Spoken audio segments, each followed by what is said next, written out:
여러분, 예수님께서 설교하실 때에 비유를 많이 드셨습니다. 그 중에 사람의 마음을 밭에다가 비유를 많이 하셨죠. 사람의 마음과 밭이 너무 비슷하다는 것입니다. 씨를 뿌리는데 사람의 마음에 설교를 하는 것과 농부가 밭에 씨 뿌리는 것과 비슷하다는 것입니다. 길가가 있는가 하면 가시덤불이 있고요, 돌밭 같은 마음이 있고 옥토가 있습니다. 여러분, 여기 주의할 것은 이 네 밭이 아니고 한 밭 안에 길이 생기니까 길이 이제 그 길에 씨를 뿌리게 되고, 가시덤불이 있는 곳에 뿌려지고, 또 돌밭에 뿌려지고, 어떤 부분은 돌밭도 없고 가시도 없고 길도 아닌 옥토에 뿌려졌다는 그 예수님의 유명한 씨 뿌리는 비유를 비롯해서 사람의 마음은 밭과 같다. 우리나라 밭과 이스라엘 밭은 차이가 있는데요, 그 중에 하나가 석회석 성분이 흙 속에 많이 들어가 있습니다. 지중해 연안의 대부분의 나라들은 거대한 석회암 위에 흙이 아주 얇게 이렇게 올려진 그런 지형을 가지고 있습니다. 석회석 성분이 많아서 물도 보면 물 속에 석회석 성분이 얼마나 많은지 모릅니다. 그래서 그냥 물 못 먹습니다. 사 먹어야 됩니다. 제가 이스라엘에 살 때에 1층 아파트 1층에 살았습니다. 그래서 가끔 가다가 하수구가 막혀서 물이 안 내려갈 때 그걸 뚫어보면 말입니다, 대단한 그 석회석 성분과 비누나 세제가 서로 반응을 해가지고요, 그 하수구를 꽉 메우고 있습니다. 그 아주 뭉쳐져 있는 것이 세멘트처럼 그렇게 있습니다. 이것이 만약에 방치가 되면 굳어져 버리는 거죠. 여러분, 이스라엘의 밭을 자주 이렇게 아무것도 안 심어도 자주 기경을 내야 됩니다. 뒤집어 줘야 되는 이유가 얼마 안 있으면 굳어집니다. 저는 이번에 다시 가서 이렇게 유심히 여러 곳을 봤는데 특별히 밭을 봤습니다. 정원의 흙을 봤는데 여전히 보니까요, 그렇게 단단합니다. 콘크리트처럼 흙인데 서면 전혀 부서지지도 않고 이렇게 딱딱한 걸 봤습니다. 이스라엘의 이 밭은 뒤집어 줘야 되는 이유가 굳어지기 때문에 그렇습니다. 사람의 마음도 굳어집니다. 사람의 마음도 자주 뒤집어 주지 않으면 굳어진단 말입니다. 굳어진다 하면 무엇일까요? 자기 중심이 되는 거예요. 잊어버립니다. 하나님도 잊어버리고 이웃도 잊어버리고 부모도 잊어버립니다. 자기밖에 없는 거예요. 굳어지는 것을 말합니다. 이것을 뒤집어야 됩니다. 뒤집어서 부드럽게 하나님에게 예민하고 순종하고 이웃에 감사하고요, 용서하고 구제하고 이런 삶을 사는 것은 마음에서 시작되는데, 마음을 잘 기경하고 이렇게 부드럽게 해야 되는 이유가 여기에 있습니다. 여러분, 마음이 굳어지면 특징이 하나님의 뜻에 관심이 없습니다. 무시합니다. 또는 하나님의 뜻도 아닌데 자기 뜻을 하나님의 뜻이라고 이렇게 스스로 쏟거나 남을 속이기까지 합니다. 종교가 타락하면, 종교 지도자들이 타락하면 특별히 그렇게 됩니다. 굳어지는 거예요. 이웃에 대하여 말을 함부로 하고요, 무시합니다. 멸시합니다. 교만합니다. 불평불만합니다. 용서할 줄 모릅니다. 원수를 사랑하지 못합니다. 충돌합니다. 분쟁합니다. 왜요? 마음이 굳어져가지고 자기 중심이 되어 있기 때문에 그렇습니다. 여러분, 이스라엘의 밭은 뒤집으면 됩니다. 그러면 사람의 마음은 어떤 방법으로 하나님이 기경을 하고 부드럽게 할까요? 놀라운 방법이 있습니다. 따라합시다. 절기. 따라할까요? 명절. 우리말로 명절입니다. 절기입니다. 하나님은 절기를 통하여 우리 이스라엘 백성들의 마음을 뒤집습니다. 부드럽게 하는 거죠. 레위기 23장 오늘 본문에 15절로 22절만 읽었습니다만은 레위기 24장 전체가 절기로 시작해서 절기로 마칩니다. 안식일입니다. 안식일. 잘 아는 바와 같이 7일마다 찾아옵니다. 안식일마다 7일마다 사람의 마음을 이렇게 기경합니다. 우리로 말하면 주일이죠. 여러분, 주일 예배에 한 번 결석하면 보름 만에 옵니다. 두 번, 세 번 하면 한 달 만에 옵니다. 여러분, 우리도 모르게 예배를 소홀히 하면 이 마음이 굳어져 버립니다. 내 중심으로 되어버립니다. 그래서 하나님이 안식일과 주일에 예배드림으로 우리의 마음을 부드럽게 기경하시는 하나님. 그런가 하면 크게 또 기경합니다. 깊이 파서 기경하는 절기가 있는데 3대 절기입니다. 유월절입니다. 오순절입니다. 초막절입니다. 예, 봄의 중간에 또 가을에 모든 이스라엘 백성들을 절기를 통하여 하나님이 이 모든 이스라엘 백성들의 마음을 부드럽게 한다는 말씀입니다. 신명기 16장 16절에 하나님께서 명령하셨습니다. 이스라엘의 모든 남자는 1년에 3번 거리와 관계없습니다. 모두 예루살렘에 와서 하나님 앞에 얼굴을 내밀어야 돼요. 그리고 손에 예물을 들고 와서 하나님을 만나고 가라는 이유가 거기에 있습니다. 자기 중심으로 살던 이스라엘 백성들이 하나님을 만나고 나서 하나님 중심으로 마음을 이렇게 기경당하고 가는 절기가 바로 이 절기의 목적이 되겠습니다. 7월 10일이 되면 대속죄일입니다. 온 이스라엘 백성들이 모두 금식합니다. 하루 종일 금식합니다. 안식일로 지킵니다. 예, 어떻게 해요? 회개하는 거죠. 마음을 기경하는 것입니다. 예. 여러분, 이 모든 절기의 교훈은 말씀드린 대로 절기를 지킴으로 깨닫는 거예요. 내가 주인이 아니라는 거예요. 자기가 주인인 줄로 착각하고 살다가 예배의 자리로 나오고 절기를 지킴으로 하나님이 주인이고 하나님이 왕이신 것을 영적으로 깨닫고 회개하고 다시 종의 자리로 내려가는 이런 질서를 찾게 된다는 말씀입니다. 그런가 하면 온 우주 만물을 주관하시는 분도 하나님이시죠. 우리 가정과 자녀들과 이 나라 모든 것들을 참새 한 마리조차도 주관하시는 분이 하나님이시라는 것을 절기를 통하여 깨닫게 됩니다. 그런가 하면 오곡백과를 기르시고 열매 맺게 하시고 우리에게 일용할 양식을 주시는 분도 하나님이라는 사실을 깨닫게 되는 것도 절기를 통하여 예배를 통하여 그러합니다. 우리를 구원하신 하나님 역시 절기를 통하여 깨닫게 하고 기억하고 늘 생생하게 기억하는 것이 절기 때문에 그렇습니다.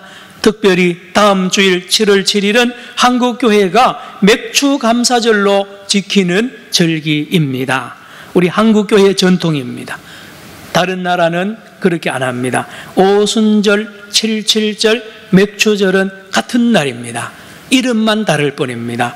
그런데 한국교회는 이 중에 맥추절을 따로 떼가지고 7월 첫 주일에 지킵니다.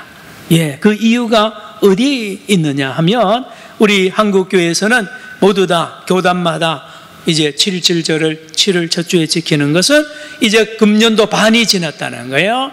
반년 동안에 하나님의 은혜를 감사하자는 거예요. 여러분, 이번에 1월 1일부터 오늘까지입니다. 돌아보면 여러분 가정과 몸과 우리 나라를 돌아보면 모두가 하나님의 은혜라는 것을 우리가 반년 만에 기억하고 감사하자는 절기로 맥추감사절을 7월 첫 주일에 특별히 세웠습니다. 그런가 하면 내일부터 시작되는 7, 8, 9, 10, 12월 6개월 나머지 반년도 하나님이 함께 하시고 은혜 주실 것을 믿으면서 소망 중에 기다리게 하는 이 절기를 한국교회는 7월 첫 주일에 지켜 내려오고 있습니다. 여러분, 맥추절은 보리를 추수한다고 보리맥자로 이해하기 쉬운데 밀입니다. 밀. 본문의 히브리어에 보면 히타로 되어 있는데 밀입니다. 보리 추수를 먼저 6월절에 보리 추수를 하고 이 오순절에는 77절에는 밀 추수를 하는 것이 바로 이스라엘의 절기거든요. 11월 초쯤 되면 이스라엘에 마침내 첫 비가 내립니다. 4, 5, 6, 7, 8, 9, 10월까지 비 안 옵니다. 건기입니다. 비 한 방울도 안 옵니다. 예, 뜨겁습니다. 그러다가 10월 말이나 11월 초에 되면 이른 비가 내리는데 이때 보리씨를 뿌리고 밀씨를 밭에다가 뿌립니다. 그러면 이 싹이 트고요. 겨울 12월 1월은 비가 많이 옵니다. 그 비를 맞고 이렇게 밀과 보리가 겨울에 무럭무럭 자라나다가 3월이 되면 열매를 먹고 노랗게 익습니다. 그러면 6월절 절기에 이 보리 추수를 먼저 하고 하나님께 단을 흔들어서 하나님에게 바치고 또 이제 맥추절이 되면 밀 추수를 통해서 밀을 추수해서 곱게 갈아서 고운 가루를 만들어서 떡 2덩어리를 만들고 이제 양 2마리와 함께 하나님 앞에 흔들어 하나님께 제사 드리는 절기가 따라합시다. 맥추절. 오늘 본문 20절을 보시기 바랍니다. 20절에 맥추절에 하나님 앞에 이렇게 제사를 드리고 영광을 돌리라는 말씀. 시작. 제사장은 그 첫 이삭의 떡과 함께 그 2마리 어린 양을 여호와 앞에 흔들어서 요제를 삼을 것이요 이것들은 여호와께 드리는 성물이니 제사장에게 돌릴 것이며 했습니다.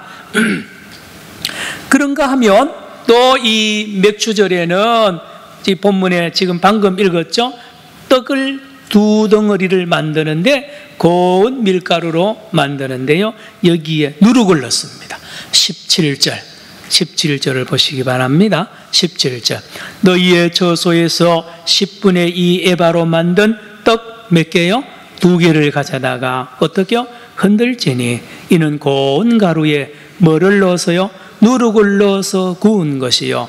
여러분 50일 전에 6월절에 드렸던 떡은요 거기에 누룩을 넣으면 안 됩니다. 누룩. 여러분 집 주변에 빵집이 많잖아요. 여러분 중에도 빵을 좋아하는 분이 많이 계시는데 누룩이 들어가지 않는 빵은 맛이 없습니다. 딱딱합니다. 딱딱합니다. 그래서 6월절 때는 이 음식이 맛이 없어요. 그러나 이 맥추절에는요 음식이 빵이 맛이 기가 막힙니다. 특별히 금방 쪄낸 빵은 얼마나 맛있습니까? 그래서 이 맥추절에는 누룩을 넣어서 구워서 맛있게 먹으라는 하나님께 드리고 온 백성이 잔치를 베푸는 맥추절의 감사를 하나님 앞에 드리라는 것입니다. 여러분 절기를 통하여 하나님 이스라엘 백성들의 마음을 기경한다고 했는데 그러면 맥추절에는 하나님이 이스라엘 백성들의 마음을 저와 여러분의 마음을 기경을 해서 뭐를 깨닫게 하려고 그렇게 할까요? 여러분 첫째로 맥추절에 우리의 심령을 하나님이 기경해서 뭘 가르칠까요? 이걸 가르칩니다. 오곡백과로 일용할 양식을 우리가 날마다 먹잖아요. 최소한 3끼를 먹습니다. 여러분 뭘 가르치느냐? 너희들 위에 식탁 위에 올라있는 모든 양식은 우리로 말하면 쌀과 채소와 생선과 모든 고기 하나하나 이 모든 것을 주시는 분은 하나님이신데 특별히 주식이 떡이잖아요. 우리로 말하면 쌀입니다. 밥입니다. 이걸 주신 분이 하나님이시라는 것을 기억하라고 이 맥추절을 지키라고 우리 하나님이 명령하신단 말씀. 여러분 주님의 기도도 가르치잖아요. 날마다 기도하는 주님의 기도에도 오늘날 우리에게 뭐를요? 일용할 양식을 주시옵고 일용할 양식을 구하라는 이 기도를 주님이 명령하셨습니다. 하나님이 주시니까요. 하나님이 기르신다니까요. 들어보세요. 여러분 농부가 씨앗을 밭에 뿌리잖아요. 그리고 이것이 비를 내려서 하나님이 싹이 트게 합니다. 그리고 햇볕을 비춰서 잘 자라내게 합니다. 땅 속의 영양분을 빨아들이도록 하나님이 하십니다. 기가 막힙니다. 신묘막측하게 기르십니다. 농부를 보냅니다. 농부를 보내서 잡초를 뽑게 하고요. 거름을 주게 합니다. 그리고 다 추수를 하게 하고 정미소를 세워서 이 껍질을 벗기게 하고 상인들을 또 하나님이 시켜서 그 물건, 그 곡식들을 사서 이제 이 소비자들에게 공급하는 일을 상인들을 하나님이 시킵니다. 운수업자들, 여러분 길에 다니는 트럭들이요 전부 다 우리 의식주를 먹이려고 하나님이 시키는 거예요. 하나님이 하신다니까요. 그리고 괴정시장과 마트와 백화점의 많은 상인들을 하나님이 세워서 우리를 먹이시려고 입히시려고 하시는 하나님, 따라합시다. 하나님이 하시는 것을 여러분 맥주절을 통하여 깨달으라는 것입니다. 깨달으라는 것이에요. 마지막에 가정주부들을 특별히 통해서 이제 이 쌀을 요리도 하고요, 밥을 하게 하고 식탁에 올리게 하신 이 모든 것이 하나님의 손길이라는 것을 기억하라는 것입니다. 여러분 모두가 하나님의 손길이고요, 하나님의 수고입니다. 하나님의 정성입니다. 하나님의 선물입니다. 그러므로 이 식탁 앞에서 우리는 하나님께 감사해야 됩니다. 감사해야 됩니다. 저희들은 저는 어려서 안 믿는 집에 태어나서 그렇지만요, 우리 어머니한테 늘 듣던 소리가, 야야, 쌀 한 톨도 그냥 버리면 안 된다. 쌀 한 톨이 그냥 생기는 거냐? 지금 생각해 보면요, 맞아요. 쌀 한 톨을 생산하기 위하여 하나님이 수고하고 애쓴 걸 여러분 아세요? 쌀 한 톨 생산하는데요, 하나님이 수고한 수고가 어마어마한 것을 아세요? 여러분 그 희생, 하나님의 희생이요 쌀과 밀과 모든 생선에 다 들어있습니다. 그냥 먹으면 안 돼요. 그냥 먹으면 안 됩니다. 그래서 저는 그래 맺습니다. 하나님이 제일 기뻐하는 시간이 언제냐? 우리가 식사기도 할 때입니다. 대충 식사기도 안 됩니다. 여러분 자녀들에게 식사기도 바로 가르쳐야 됩니다. 얘들아, 여기 상위에 올라온 이 모든 음식 하나님이 지은 것이고 하나님이 기른 것이다. 정성을 다하여 길렀고 주무시지도 않고 졸지도 않고 기르시는 이 하나님이 우리에게 준 것인데 하나님께 감사해야 된다고 잘 가르쳐야 됩니다. 식사기도가 최고의 기도입니다. 왜요? 하나님이 기뻐하시잖아요. 내가 이렇게 정성을 다하여 힘들어 기른 것을 먹기 전에 하나님 감사합니다. 여러분 자녀들 길러보세요. 부모의 은혜에 조금이라도 감사하면요 그렇게 부모 마음이 기뻐요. 그렇게 기뻐요. 하나님 똑같습니다.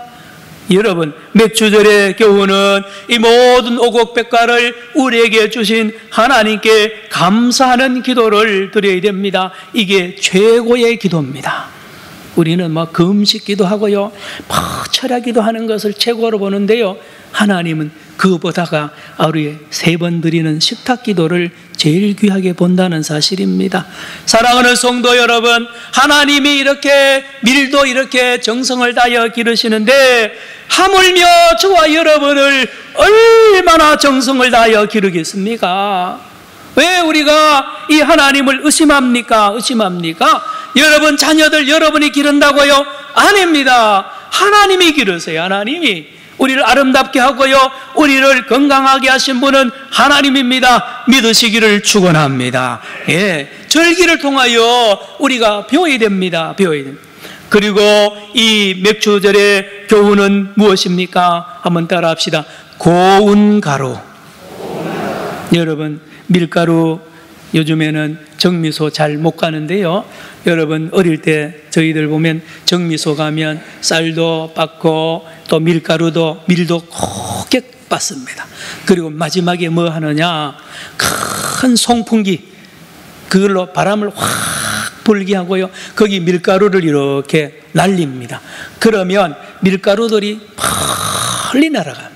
어떤 밀가루가 멀리 날아가느냐, 가장 가늘게 부서지고 가루가 입자가 가장 작은 것들이 멀리 갑니다.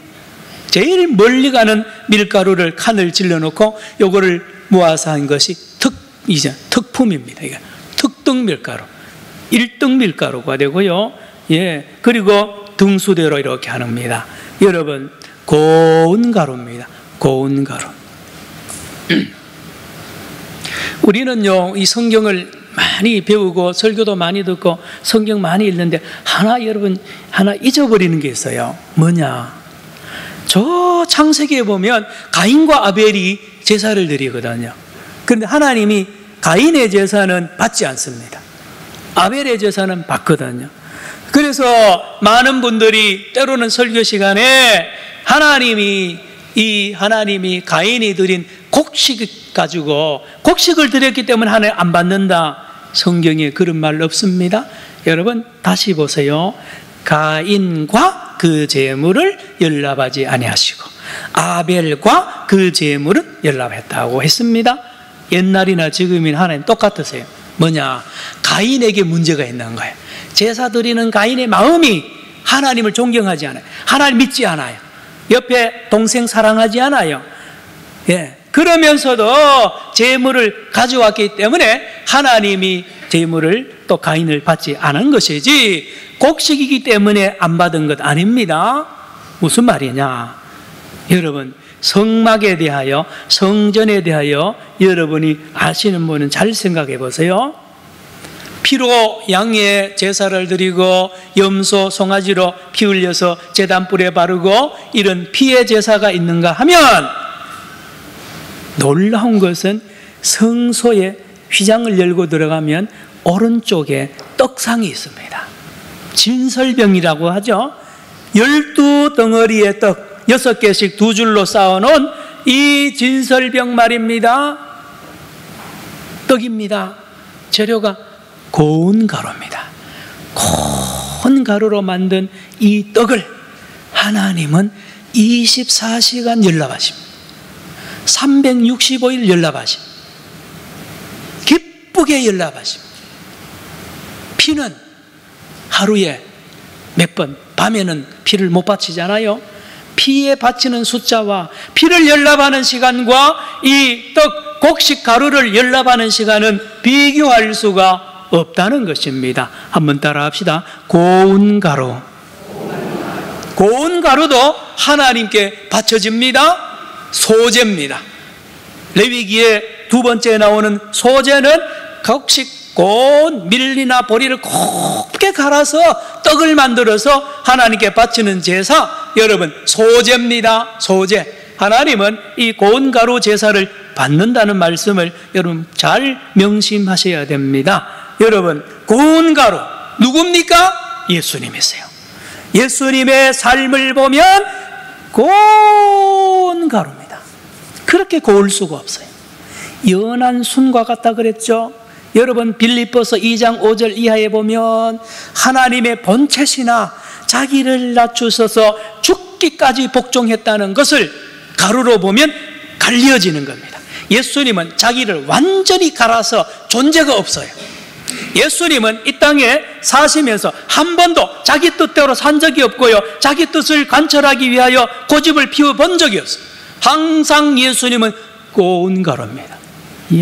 아버지 내 뜻대로 마옵시고 아버지 뜻대로 하옵소서. 예수님이세요. 예수님. 여러분 또한 맥주 감사절에 또 한 가지 교훈은 예수님은 왜 고운 가루가 되셔서 십자가를 지시고 죽으셨느냐? 여러분 예수님은 우리에게 참 안식을 주시기 위하여 이 땅에 오셨고 고운 가루의 순종의 삶을 사셨습니다. 오늘 본문 21절을 다 같이 보시겠습니다. 맥주절의 중요한 명령, 계명은 쉬라는 것입니다. 21절 시작. 이 날에 너희는 너희 중에 성례를 공포하고 어떤 노동도 하지 말지니 이는 너희가 그 거주하는 각처에서 대대로 지킬 영원한 규례니라. 여러분 오늘도 유대인들이 안식을 지킵니다마는 불완전합니다. 완전하지 않아요. 그러나 완전한 안식, 맥주절은 그림자입니다. 맥주절의 안식은 그림자예요. 그러면 본체는 누구냐? 예수님이세요. 예수님은 이 땅에 오셔서 우리로 하여금 영원히 쉬게 하고요, 참으로 안식을 주러 오신 분이 예수님이라는 사실을 이 절기에서 우리는 깨달아야 합니다. 여러분, 수고하고 무거운 짐진 자들아 다 내게로 오라. 내가 너희를 어떻게 하리라? 쉬게 하리라. 여러분, 예수 외에는 안식이 없습니다. 여러분, 어디에 가도 안식이 없어요. 여러분, 돈을 찾아가 보세요. 안식 있는 것 같죠? 돈에 찾아가면 늘 더 불안합니다. 권력을 한번 찾아가 보세요. 권력은요, 금방 없어집니다. 예, 안식 없어요. 살벌합니다. 여러분, 부모 자식도 안식을 못 줘요. 그러나 우리에게 참 안식을 주시는 분은 예수님인 줄로 믿으시기를 바랍니다. 영원히 안식을 누리는, 이 안식을 맛보는 이 절기를 미리 맛만 보게 하고요, 예수님이 이 맥주절에 참 안식의 주인공으로 오실 것을 보여준 것입니다. 21절 또 한번 읽습니다. 시작.